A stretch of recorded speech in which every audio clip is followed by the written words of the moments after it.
Welcome, foolish mortals, to another episode of the HitchHiking Host Show. I am your host, your ghost host,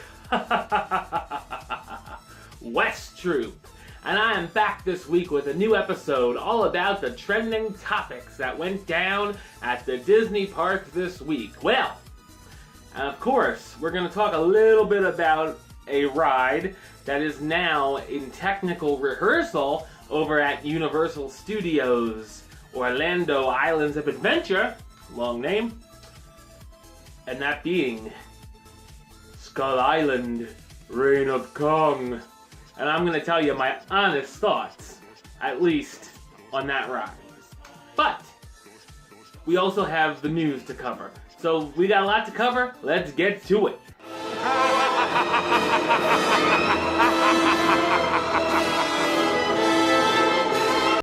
Okay, so let's do a little description on the ride, shall we? So you start out in a long outside queue, which at least to me is reminiscent of the Indiana Jones adventure at Disneyland, with skulls on sticks and things like that. The queue then goes into a temple with more skulls. Live scare actors dressed up as tribe members of some tribe pop out along the way. And then you go into a room where it seems fire is coming out of the Kong-shaped rocks, and an automatronic, let's call it a witch doctor, mumbles some gibberish. See it, and then as you go along the queue, you see an animatronic slug in a glass case, along with other boxes and crates. And that's where you also grab your 3D goggles while you're in the queue. You board this, and then of course you board the safari-like vehicles. They're the vehicles that take you into the ride. And then you go out of the queue temple, in through the jungle where, well, nothing happens. And then you go towards another temple where the large doors open, and the ride begins. You go by animal skeletons and audio animatronic large bats. Then you see the first screen. We all knew that was coming. Where the adventurers stir up adventurers. There's, a pre-show and all that, where these adventurers are going to Skull Island, blah, blah, blah. And they stir up the bats. One takes off with the heroine, as in the main girl of the storyline, not like drugs. Although it would have been pretty much more interesting if that would have happened. The bat's on crack. A couple of feet around the corner, on the other side of the ride vehicle, comes the next screen where the woman shoots at the slug-like creatures that we saw in the queue line, as well as other creepy crawlers.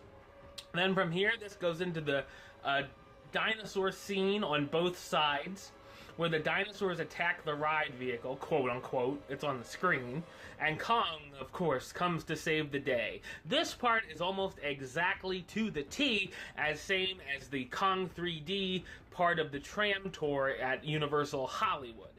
And of course the vehicles move or rock to the side, along with what's going on the screen.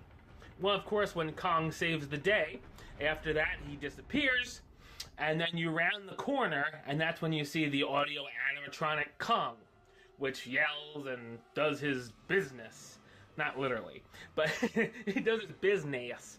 And then that's it. Then you leave. So, what? Now, I did not ride this in person. But I did, before y'all start screaming, shut up. Well, guess what?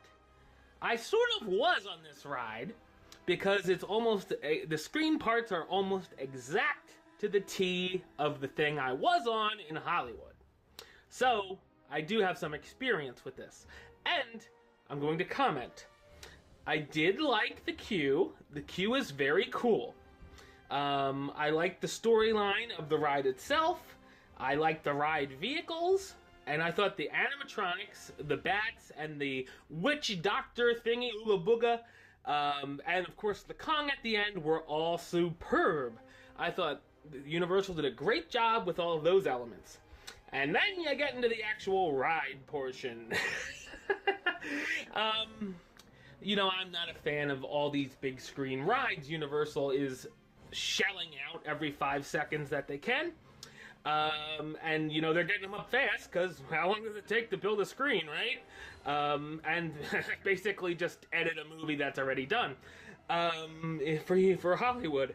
You know, I'm not the only person that found this to be disappointing. A lot of the people who actually rode the ride found it to be disappointing as well. Some people liked it. I'm assuming they like all of the screen rides if they liked this. Because this is just a mediocre screen ride, even for what it's worth. Spider-Man was better than this. Harry Potter looked better than this.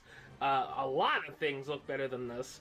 But the portions I did like, unfortunately, get weighed out by the portions that I don't like.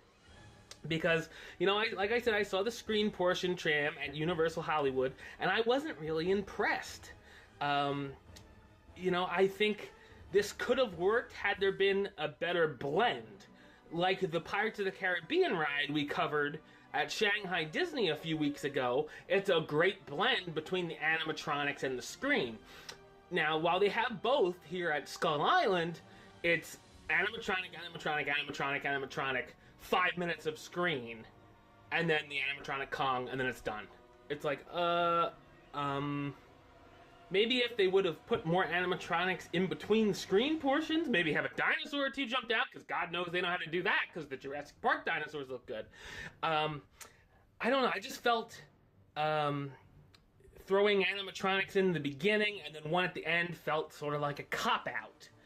The ride is also pretty short. It seemed to go really fast, and most of that was the screen portion. You know, and I also found it disappointing when the ride vehicle goes out of the queue into the, you know, between the queue and the temple, into the jungle scene, quote unquote. It could have been really cool, but it's just like nothing. They could have had stuff popping out in the, you know, they could have had some of those scare actors popping out in plants in the jungle scene, but it's just like, oh no, nothing special here. God, you know, there's a lot of things that could have been done with this. I'm glad I'm not alone, that many others think that this ride was overhyped for the final result that we get. Speaking of the live actors, this may really traumatize kids. The live actors are known for being at Halloween Horror Nights, not just for random rides. You know, Haunted Mansion had a night that jumped out at people, and that did not last long at all. I mean, it's a cool effect, but I don't know if it's right for this type of modern-day attraction that's not a Halloween attraction or a haunted house or something, I don't know. But just warn your kids if you're going to go on this ride. And by the way, the kids should be the only people frightened at anything on these screens. This, you know, when I went on Hollywood, these women that were next to me acted like it was going to come and get them. And it's like, have you never seen a 3D movie before? It's not that real. It would be like live adults screaming at a screening of Jurassic World, thinking the dinosaurs were going to come out of the screen into the theater and eat you. I'm like, really? Come on, people. They would have had a heart attack if they saw the Jaws ride. But anyway, you know, what this really did was really make me miss Confrontation, which I feel is one of the best theme park rides of all time. I absolutely loved Confrontation.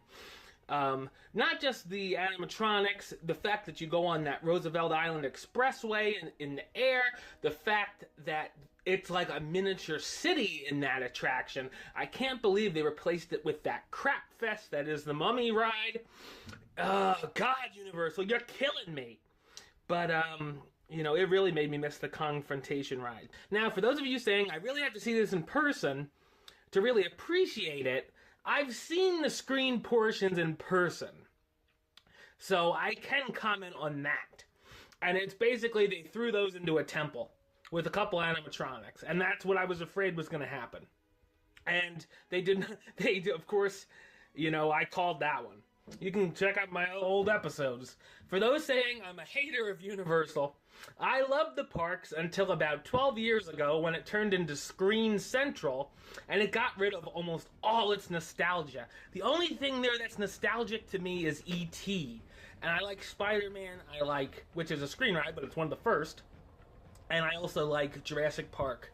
And that's about it. You know, if this was a Disney ride, I'd feel the same way, and I'd give it the same review, because it would make me just as mad.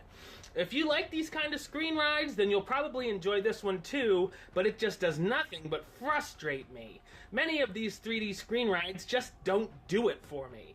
And this wouldn't make me want to go back to the park just to see this. If I was planning a vacation, I was like, well, I could go to Universal or not, because that's usually what I do. I'm like, well, you know, Disney is a must, Universal is maybe. I'm like, well, so I could check out the new Kong ride, because that's all that's new. I'd say, nah, gonna pass.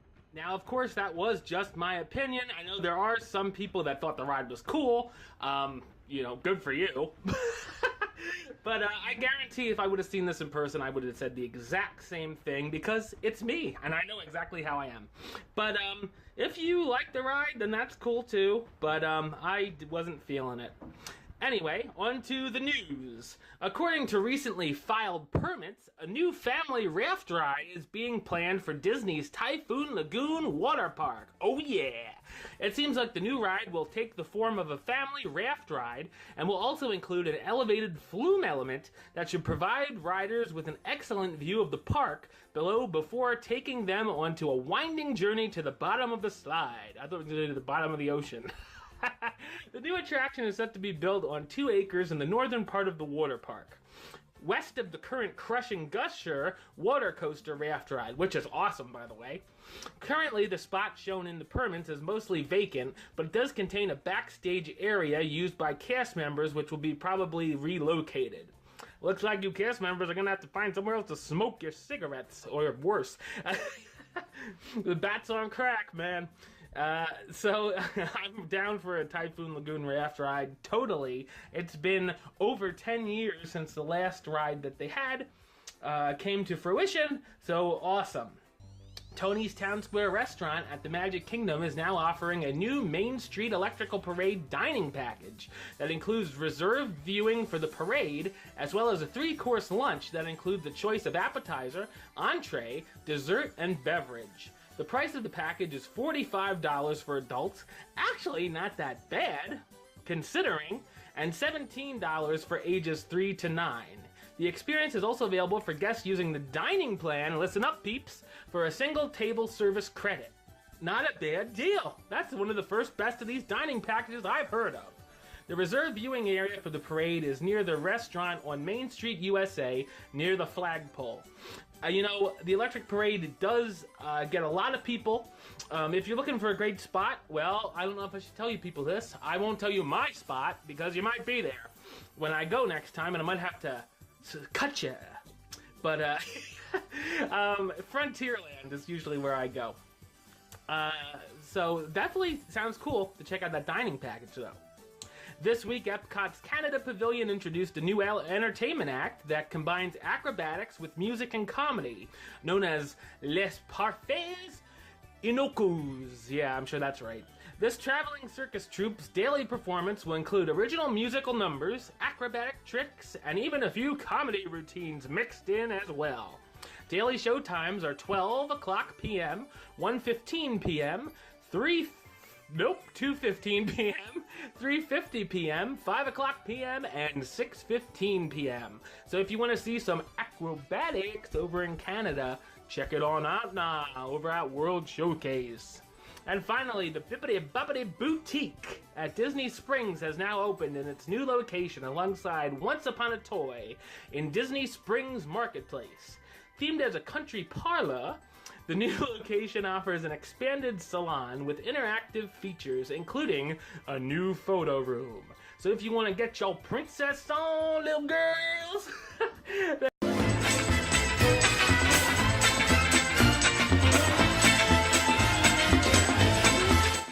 Alright, well that's the show. I'll be back next week with another episode, and I'll also be covering another Hitchhiking Host Show 101 this week, so be sure to turn back in for that. Until then, don't forget to subscribe right here on YouTube. youtube.com/HitchHostShow. You can like the show on Facebook, facebook.com/HitchHostShow. Follow on the Twitter and the Instagram at HitchHostShow. And of course, if you want to listen to the show, or you are listening to the show, you can do so on Podbean. It's hitchhostshow.podbean.com. And you can search for the show on iTunes and Stitcher under the Hitchhiking Host Show or West Troop. Until next time, don't forget to...